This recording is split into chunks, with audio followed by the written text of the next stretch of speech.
இந்த மாதிரி ஒரு தடவை நீங்கள் தக்காளி சாதம் செஞ்சு சாப்பிட்டு பாருங்கள். ரொம்பவே டேஸ்ட்டாக இருக்கும். அப்புறம் நீங்கள் இந்த மாதிரி தான் செஞ்சு சாப்பிடுவீங்க. இது எப்படி பண்ணுறதுன்னு வாங்க பார்க்கலாம்.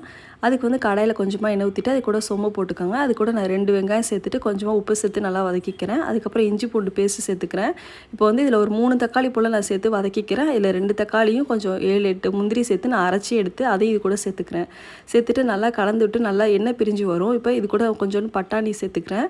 மஞ்சத்தூள், உங்களுக்கு காரத்துக்கு தேவையான மிளகாத்தூளும் சேர்த்துட்டு நல்லா கலந்து விட்டுக்கோங்க. இதில் எண்ணெய் பிரிஞ்சு வந்ததுக்கப்புறமா இது கூட வந்து நான் தண்ணி ஆட் பண்ணிக்கிறேன். தண்ணி நல்லா கொதிச்சதுக்கப்புறம் அரிசியை போட்டுட்டு 1 ஸ்பூன் நெய், கொஞ்சமாக வந்து மல்லித்தலை, புதினாலாம் போட்டுட்டு நல்லா ஒரு 3 விசில் சிம்மில் வச்சு எடுத்துட்டா ரொம்பவே டேஸ்ட்டான தக்காளி சாதம் ரெடி ஆயிடுச்சு.